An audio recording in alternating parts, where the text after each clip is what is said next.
Hola mundo, bienvenido a este video en donde vamos a hablar de lo que es la regresión logística y vamos a hacerlo con un ejemplo en Python. Esto porque la regresión logística es uno de los algoritmos de Machine Learning más utilizados incluso ahora en un entorno profesional. Soy Rafa, trabajo como científico de datos y en este video vamos a ver de qué se trata realmente de una forma sencilla la regresión logística y cómo podemos implementarla en Python. Vamos allá.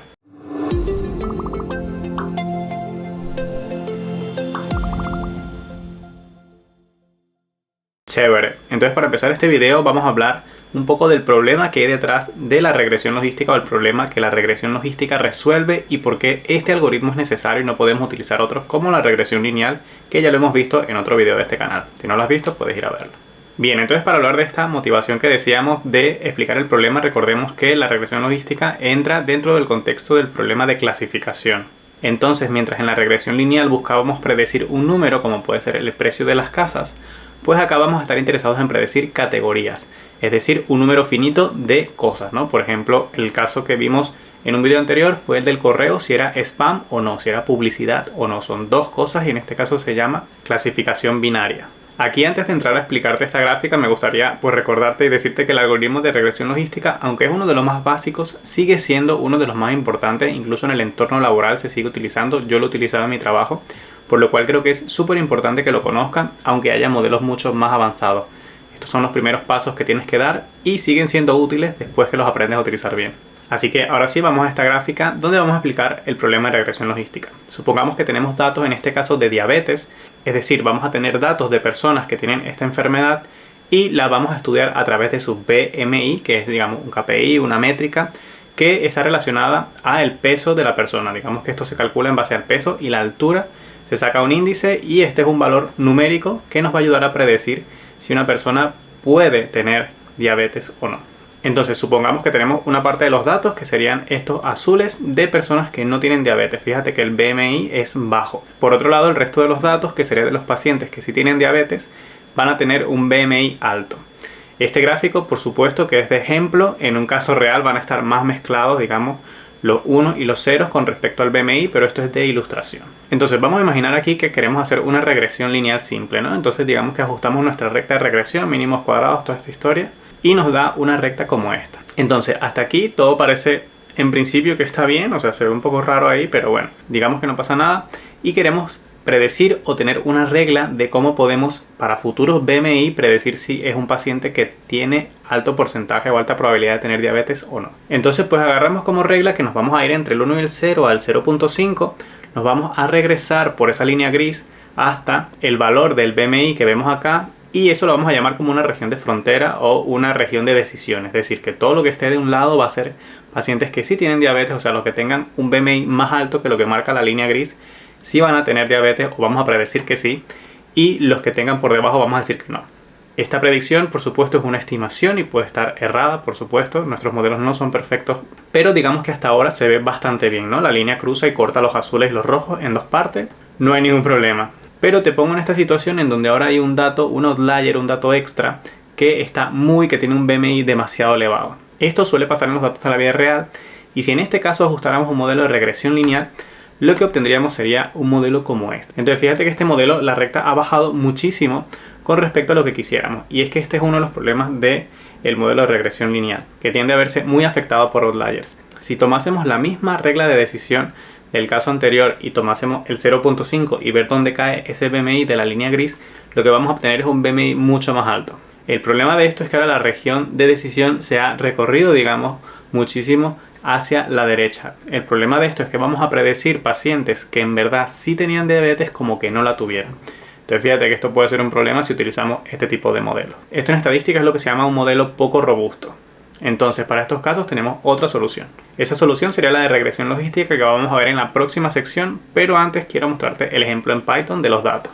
Entonces ya estamos acá en el notebook, este notebook va a estar subido en GitHub, voy a dejar los enlaces, no te preocupes que vas a poder descargarlo y ejecutarlo desde tu ordenador o desde tu computadora.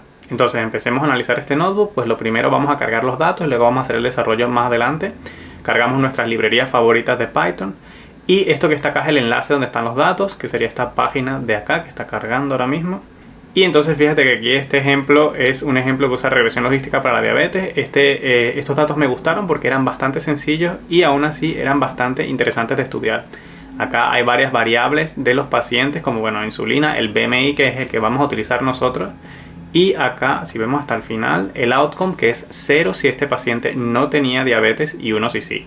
También hay otras variables como la edad, la insulina, bueno, tú puedes utilizar los datos y jugar con ellos. Yo en mi caso he hecho un análisis exploratorio previo y me he quedado con el BMI porque es la que más me ha gustado. En otro caso, puede ser que te guste otra variable. Me parece que la de la glucosa también estaba interesante de estudiar por si quieres mirarlo. Entonces volvemos al notebook y lo que hacemos entonces, vamos a ejecutar esto que ya yo lo había ejecutado previamente, pero vamos a hacerlo otra vez. Entonces cargamos los datos que lo tenemos en nuestra carpeta acá. Fíjate, estos son los datos que descargué, le cambié el nombre me parece y lo leí acá. Esto porque me gusta mostrar el índice en el notebook. Y bueno, acá estaría la tabla. Los mismos datos que vimos en Kaggle, pero ahora en versión del notebook, ¿no? Entonces las variables de interés, pues el BMI, como decíamos, un índice de masa corporal. Y el outcome, pues si la persona tiene o no diabetes. Entonces para hacer una exploración muy rápida de los datos, pues vamos a tomar solamente las variables que nos interesan a modo de ejemplo, como decíamos para este video. Tú puedes analizarlas todas si te parece, me parece un ejercicio interesantísimo. Y pues lo que vamos a hacer es un plot un scatter plot, una gráfica de puntos de los datos. Y si te fijas un poco esto se parece a lo que te mostraba en el PowerPoint, ¿no? Solamente que como estos son datos reales, pues ahora sí que esa región de decisión no está totalmente, perfectamente marcada. Y acá, pues obviamente si escogemos una región de decisión, digamos, no sé, en 35 de BMI o donde sea, pues obviamente vamos a tener errores de clasificación porque estos de acá serían pacientes con diabetes con un BMI bajo y el caso contrario, acá serían pacientes con un BMI alto y que no tienen diabetes. Sin embargo, este modelo tendría un porcentaje alto de error porque estamos utilizando una sola variable. Al utilizar más variables vamos a ver que esto hace un modelo mucho más preciso. Con esto voy a regresar a las diapositivas para seguir hablando de la regresión logística. Y bien, voy a hacer así para tener tu atención un momento.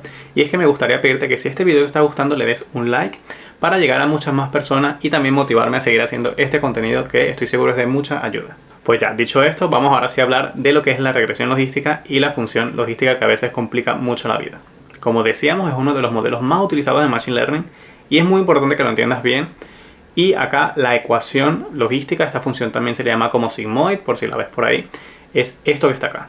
Acá para representar la función no he utilizado x sino z, ya vamos a ver por qué. Pero la función g de z, función sigmoid, función logística, es esta de 1 entre 1 más e a la menos z, donde e es una constante que es el número exponencial, que es como 2.7 algo, es un número que no se acaba como pi. En este caso sería la exponencial de menos z. Vamos a ver cómo sería la gráfica de esta función, que también es interesante, pues en el eje de las que llamamos de las x, o la horizontal, en este caso z, la vamos a poner de menos infinito a más infinito, y en el eje superior, bueno, en el eje vertical, o de las y, en este caso g de z, la vamos a ver de 0 a 1. Ahora, si evaluáramos los valores para z, veríamos que la función g de z tiene esa forma que estamos viendo en la línea azul. Fíjate que si tomamos valores hacia menos infinito, la exponencial de menos infinito se va a hacer un número muy grande, por lo tanto el denominador se va a hacer muy pequeño y esto va a tender a 0 cuando z tiende a menos infinito. Y cuando tomamos valores muy grandes, e a la menos infinito se va a ir a 0, por lo que va a quedar como 1 entre 1, que va a ser 1. Cuando z vale 0, que sería el punto de en medio acá, e a la 0 sería 1, tendríamos 1 entre 2, un medio 0.5. Todo esto que te estoy diciendo son cosas de cálculo y de límites. Esto lo comento porque muchas veces me preguntan qué cosas de cálculo hay que saber para entender Machine Learning. Bueno, acá te estoy dando un ejemplo muy concreto de las cosas que deberías saber, en este caso de plano cartesiano, de límites y de ecuaciones o de graficar funciones. Bien, después de este bonus matemático, digamos, vamos a ver lo que sería la función, pero ahora con la x, ahora sí con el variable de outcome, con el BMI. Para el modelo lo que vamos a tomar es la f de w y b de x, donde w y b son dos parámetros a estimar. Esto se parece un poco a cuando hacíamos la recta, que era la pendiente y el intercepto. Bueno, acá es lo mismo, solamente que en vez de tener la ecuación de la recta, digamos que esa parte lineal de la recta nos las vamos a llevar a lo que iría en la exponencial. Y ahora quería mostrarte cómo se vería esto dentro de los datos. Recordemos que van a ir entre 0 y 1. Y una vez que hayamos ajustado los parámetros óptimos, que lo vamos a ver más adelante, nos debería quedar una línea como esta. Lo bonito que tiene esta línea es que aunque tengamos puntos muy grandes, esta línea no se va a mover tanto y los parámetros van a ser casi siempre o muchas veces alineados en torno a ese valor que decíamos para tener una región de decisión lo mejor posible. Eso sería un poco estas gráficas de acá. Acá recordar solamente que la X va a ser el BMI y la W y la B son parámetros a estimar. Esto es importante porque en nuestro caso la X son los datos que sí los tenemos y la W y la B no los tenemos y los queremos estimar, que vamos a ver en la próxima sección. Bien, antes de continuar quería volver acá al notebook porque me parece interesante hacer este ejercicio también en Python.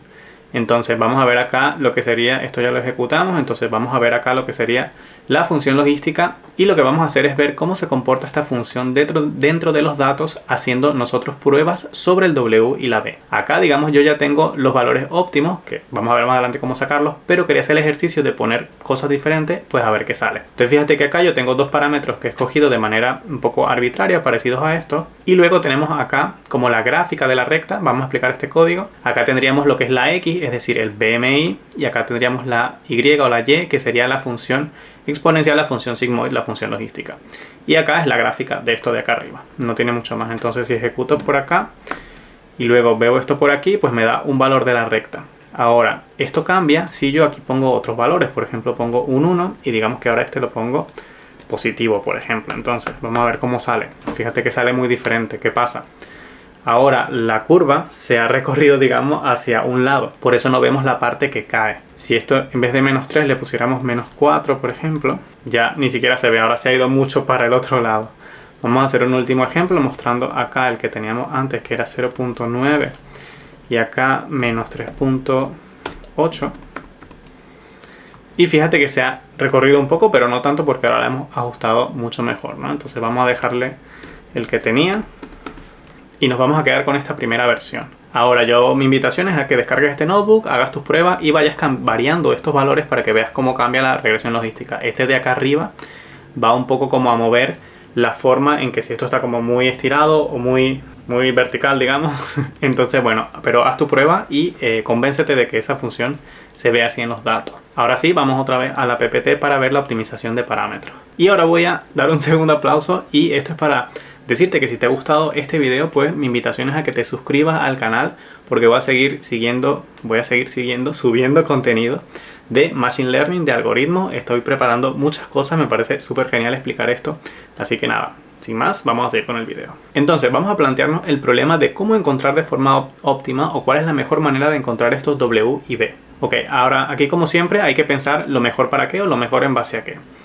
Y para esto vamos a pensar, como hicimos en el caso de regresión lineal, que lo que queríamos era reducir un error.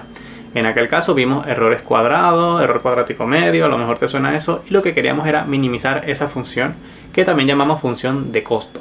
Entonces, en el problema de regresión logística también va a haber algo similar, vamos a tener algo parecido a los errores, que vamos a llamar también la pérdida, que se denota con L, lo vamos a ir viendo, y la función J o de costo, que sería como el equivalente, entre comillas, al error cuadrático medio, que es una función que queremos minimizar.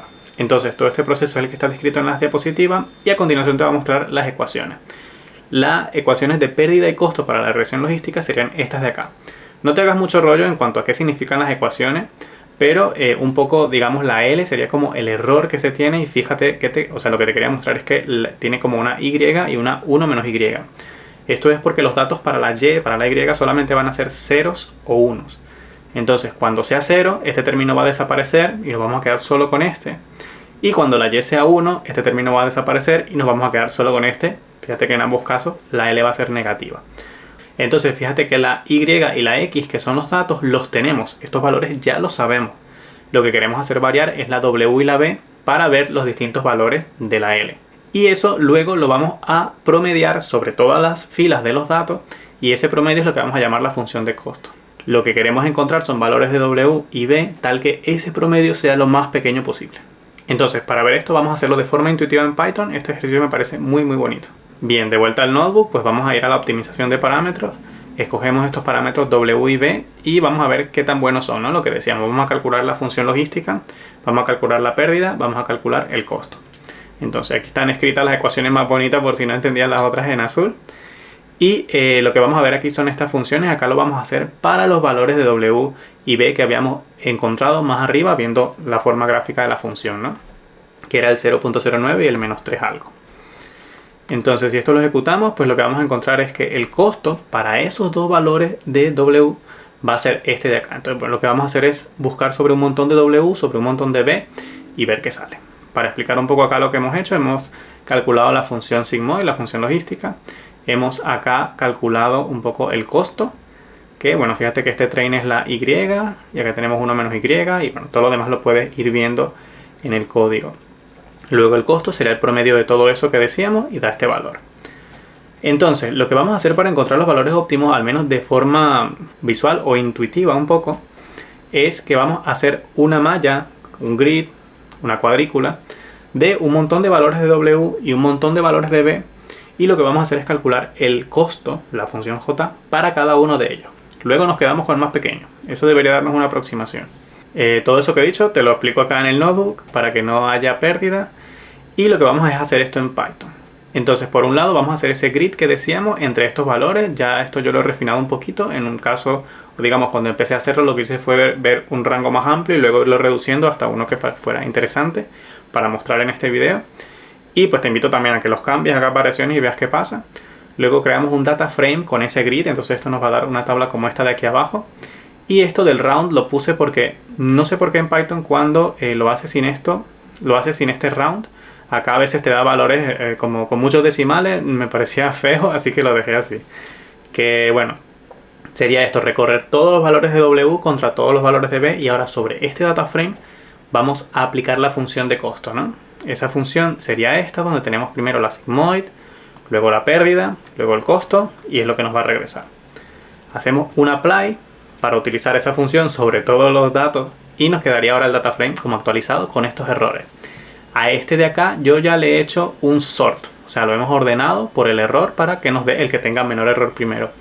Y vemos que el parámetro óptimo, según este proceso, sería este de acá. Fíjate que el 009 no estaba tan alejado y el otro era un 357. Entonces lo que voy a hacer ahora es hacer un pivot de este data frame para visualizarlo de forma diferente. Entonces, en vez de tener uno debajo de otro, lo vamos a tener con fila y columna. Esta representación también es interesante porque es lo que nos va a permitir hacer una gráfica en 3D más bonita en Python. Esto vamos a empezar a ejecutar por acá, no me acuerdo ni de dónde. Y entonces estas son las gráficas 3D. Acá, bueno, tengo que traerme estas cosas de Matplotlib. Esta librería también, que deberías tener instalada con Anaconda. Y las gráficas en 3D vamos a verlas acá. Una sería esta, la que nos da el surface, digamos. Y lo que queremos encontrar el mínimo, ¿no? Lo que decíamos que debería estar como por acá, o eso pareciera a partir de la gráfica. Y si hacemos un mapa de contornos, pues también nos va a dar algo parecido, pero fíjate que igual parece como que va cayendo así, porque esto es una función convexa. Y ese mínimo local pues debería estar por acá. Ahora, esto lo hemos hecho de manera gráfica, intuitiva y tiene buena pinta. Pero hay un procedimiento, digamos, un algoritmo de optimización numérica, que es algo ya científico, donde podemos ver exactamente, o de una forma más precisa, no exactamente, pero mucho más precisa, cómo calcularlo. Esto es el bonus del video que te voy a mostrar más adelante, así que si te quieres quedar a verlo, excelente. Bien, entonces esto que hablábamos del bonus es el algoritmo del gradiente descendente. Y un poco acá lo que tenemos es el problema de optimización, escrito un poco diferente, pero lo que queremos es encontrar W y B tal que la función J sea mínima. Eso es lo que queremos.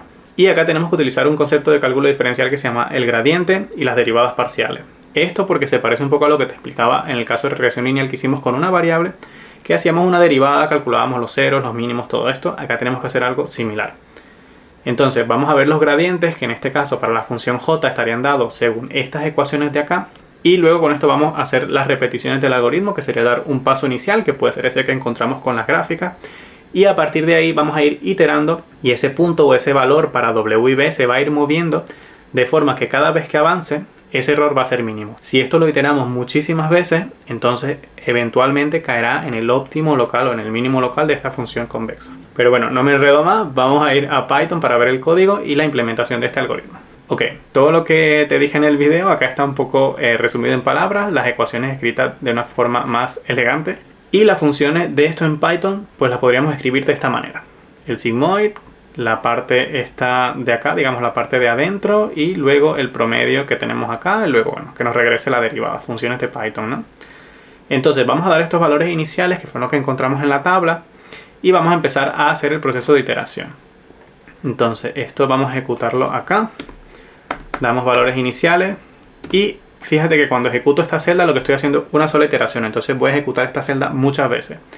Fíjate que los valores han cambiado, ¿no? De 0.9 se ha ido a 0.9003 y el menos 357 se ha ido a menos 356. Esto, digamos que en cada paso lo que va haciendo es cambiar este W0, que vemos que lo asigna a un W new o un nuevo W, que este nuevo W es el anterior, más un tamaño de paso, que es este que hemos escrito acá, por el valor del gradiente. En este caso, como los datos no están estandarizados, he utilizado tamaños de paso diferentes porque ambos tenían diferentes rangos, ¿no? Y si yo doy control y enter acá, puedo ejecutar la celda varias veces. Entonces fíjate cómo esto va cambiando. Yo voy a dejar el enter pisado para que veas cómo van cambiando estos datos. Y es interesante porque esto, si lo haces, no sé, 1000 veces, eventualmente va a ir a un valor óptimo. Eventualmente esto no va a seguir subiendo, sino que se va como a estancar. Y ahí donde se estanca es donde está ese mínimo local. Entonces bueno, yo lo voy a dejar así, no lo voy a ejecutar más, pero fíjate que esto se está yendo hacia 0,91 y este se está yendo a menos 3,6. Donde pues habíamos dicho que los óptimos eran este y este. Una manera de alcanzar esos valores más rápido quizá es cambiar el tamaño de paso, pero lo voy a dejar hasta ahí. Tú haz tus pruebas cambiando estas cosas, viendo cómo cambian estos números y tratando de llegar a estos valores lo más rápido posible. Ahora, ya como el bonus del bonus, vamos a hacer esto en sklearn. ¿Cómo se haría todo esto? Que, vamos, todo esto fue una explicación, pero en la vida real pues no vas a hacer todos estos pasos cada vez que tengas un algoritmo, sino que ya todo esto está implementado en una línea. Entonces, toda la clase que vimos, toda esa explicación se puede resumir un poco en esta celda, ¿no? Lo que pasa es que para utilizar estos modelos y poder utilizarlos bien, hay que saber qué hay que ir detrás, si no, no estás haciendo nada. Entonces yo voy a ejecutar esto, fíjate que está pensando, y una vez que terminó de pensar, pues metió estos resultados, los valores óptimos, y acá, ¿qué es lo que estoy haciendo? Por un lado, me traigo el modelo logístico de sklearn, luego doy un xtrain para los datos que serían con el BMI, luego doy un Y, un Y, y luego hago una instancia del modelo de regresión logística y hago el fit, el entrenamiento del modelo, que es un poco todo lo que hemos hecho nosotros. Entonces, digamos que en este punto fit, o sea, en estas dos líneas, se concentra todo lo que hemos estudiado más arriba. Y una vez que haces ese entrenamiento, ese tiempo que se quedó pensando, lo que nos regresa es el intercepto y el coeficiente, digamos, esto se lo pedimos por acá. Y así es como normalmente, digamos, haríamos este problema, ¿no? Pero, como te decía, hay que entender qué hay detrás para poder ser un buen científico de datos. Bien, yo voy a guardar esto. Recuerda que el código está en GitHub, lo puedes buscar. Y hasta aquí estaríamos llegando al final de este video. Fíjate, todo lo que hemos aprendido me parece que ha sido súper interesante, pues entender desde por qué no se puede usar la regresión lineal a ver qué es la función sigmoid, cómo se grafica, cómo se aplican los datos, cómo optimizar los parámetros e incluso hacerlo con el método del gradiente descendente y finalmente con las librerías de Python, que pues ya esto está implementado. Y por mi parte agradecerte una vez más por permitirme enseñarte todo lo que sé y recordarte que puedes suscribirte haciendo clic a la cara que va a aparecer por acá, o si no puedes ver este otro video que estoy seguro te ayuda en tu camino de ciencia de datos. Yo soy Rafa y te mando un saludo donde quiera que estés. Chao, chao.